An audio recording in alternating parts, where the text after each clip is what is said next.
ഈശോമിശിഹായ്ക്ക് സ്തുതിയായിരിക്കട്ടെ. അതിവിശിഷ്ടമായ നോമ്പുകാലത്തിലേക്ക് നാം പ്രവേശിക്കുക. ഇന്ന് മാർച്ച് 5-ാം തീയതി ലത്തീൻ റീത്തിൽ നോമ്പ് ആരംഭിക്കുന്ന ഒരു ദിവസമാണ്. അതുമായി ബന്ധപ്പെട്ട ചില കാര്യങ്ങൾ നമുക്ക് വിചിന്തനം ചെയ്യാം. പോപ്പ് ഫ്രാൻസിസ് നോമ്പുകാലവുമായി ബന്ധപ്പെടുത്തി പറഞ്ഞ 3 കാര്യങ്ങൾ ഹൃദയത്തിലേക്ക് ഏറ്റെടുക്കുന്നത് നല്ലതാണ്. ഒന്നാമത്തെ കാര്യം അദ്ദേഹം പറഞ്ഞത് ജീവിതത്തിലേക്ക് എത്തി നോക്കാനുള്ള ഒരു കാലമായിട്ട് നോമ്പുകാലത്തെ കാണുക. കൂടുതൽ സമയം പ്രാർത്ഥിക്കുക, ധ്യാനിക്കുക എന്ന് പറഞ്ഞാൽ അതാണ്. നമ്മൾ തന്നെ ജീവിതത്തിലേക്ക് ഒരു എത്തി നോട്ടം, തിരുത്തേണ്ടത് തിരുത്താനും ഏറ്റെടുക്കേണ്ടത് ഏറ്റെടുക്കുവാനുമുള്ള ഉദ്ദേശത്തോടു കൂടിയുള്ള ഒരു നോട്ടം. രണ്ടാമതൊരു കാര്യം അദ്ദേഹം പറഞ്ഞത് ജീവിത പരിവർത്തനത്തിനുള്ള സമയം. നമ്മൾ കുറെ കാര്യങ്ങൾ കേട്ടുപോയാൽ പോരാ, പറഞ്ഞു നടന്നാലും പോരാ. ജീവിത പരിവർത്തനം അത് വചനം പറയുന്നവർക്കും വചനം കേൾക്കുന്നവർക്കും ഉണ്ടാകേണ്ട ഒരു കാര്യമാണ്. ജീവിത പരിവർത്തനം, എ കൺവേർഷൻ.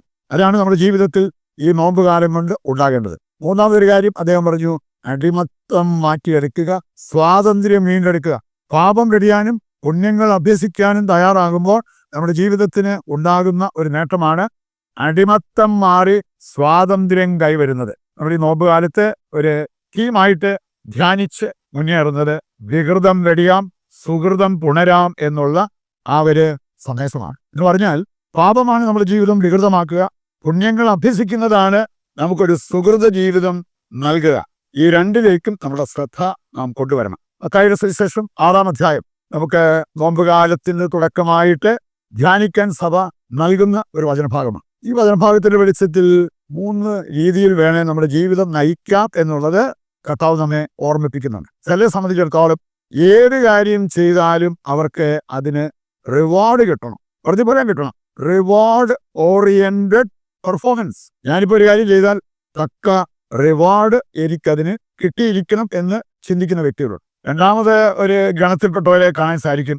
അവരെപ്പോഴും ഈ ഫലം, ഇതിൻ്റെതായിട്ടുള്ള ഫലം കണ്ട് അതനുസരിച്ച് ജീവിതത്തിൽ മുമ്പോട്ട് പോകും. ഞാനൊരു കാര്യം ചെയ്തു, വലിയ ഫലമൊന്നും ഉണ്ടായില്ല, എനിക്ക് ഫലം ഉണ്ടായില്ല, അതോടുകൂടി ഞാൻ നിരുത്സാഹപ്പെട്ട് ആ പരിപാടി നിർത്തി.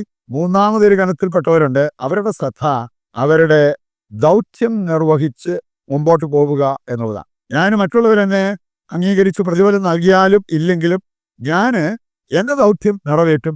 ദൈവം എന്നോട് ആവശ്യപ്പെടുന്നത് എന്താണ് അത് ചെയ്ത് ഞാൻ മുന്നോട്ട് പോകും.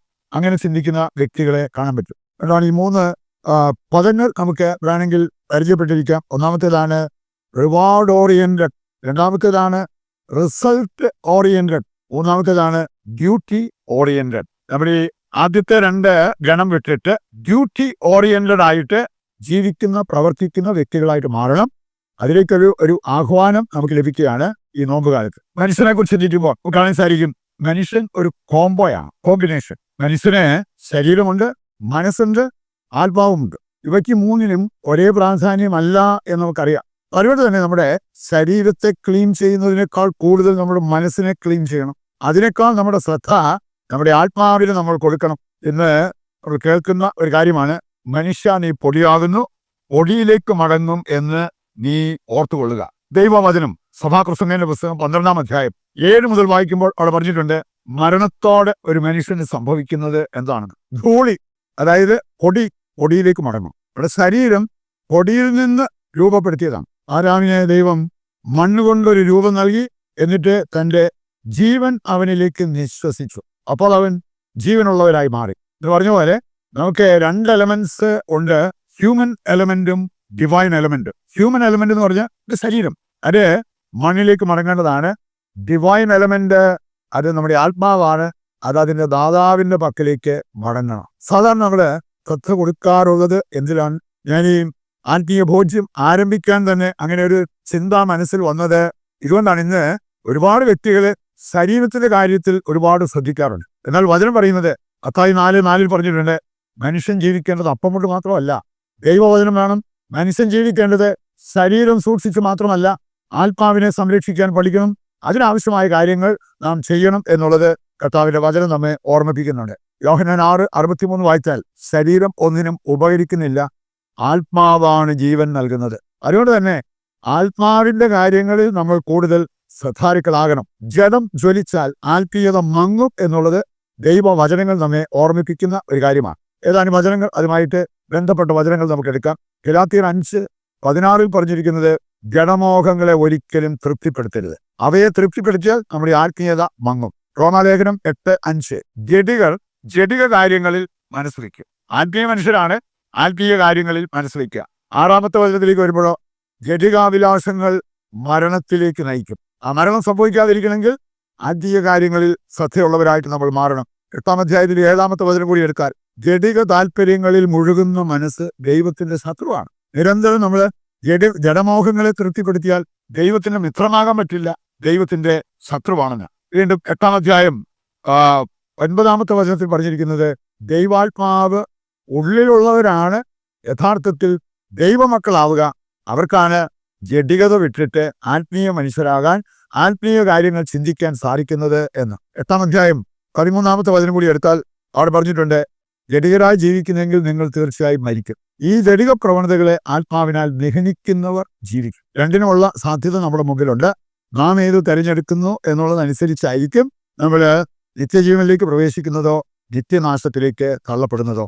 നമുക്ക് ഈ വരും ദിവസങ്ങളിലെല്ലാം ഈ വിഷയവുമായി ബന്ധപ്പെട്ട കാര്യങ്ങൾ ധ്യാനിച്ചുകൊണ്ട് നമ്മുടെ ജീവിതം ഏതെങ്കിലും വൈകൃതങ്ങളിലേക്ക് പോയിട്ടുണ്ടെങ്കിൽ അത് തിരുത്തുവാനും പുണ്യങ്ങൾ അഭ്യസിച്ച് ഒരു സുഹൃത ജീവിതം നയിക്കുവാൻ വേണ്ട കൃപയ്ക്കും അഭിഷേകത്തിനുമായി ദൈവത്തോട് പ്രാർത്ഥിക്കാം. ഒരു കോമൺ നിയോഗമായിട്ട് നമ്മളിന്ന് വയ്ക്കുന്നത്, ആത്മീയതയേക്കാൾ ലൗകികതയ്ക്ക് പ്രാധാന്യം കൽപ്പിച്ച് ജീവിക്കുന്നവരുണ്ട്, അവരുടെ മാനസാന്തരത്തിന് വേണ്ടി പ്രാർത്ഥിക്കാം.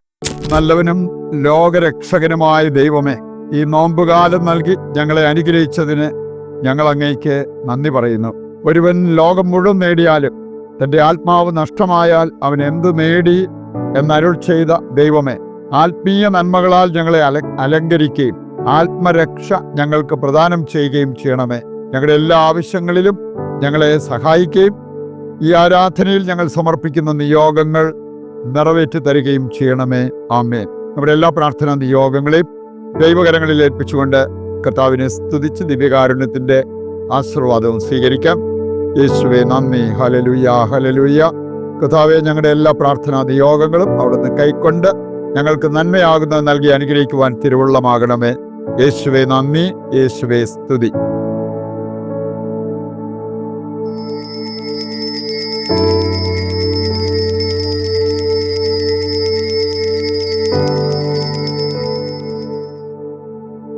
പരിശുദ്ധ പരമ ദിവ്യകാരുണ്യത്തിന് എന്നേരവും ആരാധനയും സ്തുതിയും പുകഴ്ചയും ഉണ്ടായിരിക്കട്ടെ. ഈശോമിശിഹായ്ക്ക് സ്തുതിയായിരിക്കട്ടെ. മറ്റൊരു എപ്പിസോഡുമായി വീണ്ടും നമുക്ക് നാളെ ഒന്നിക്കാം. ദൈവം നിങ്ങളെ സമൃദ്ധമായി അനുഗ്രഹിക്കട്ടെ.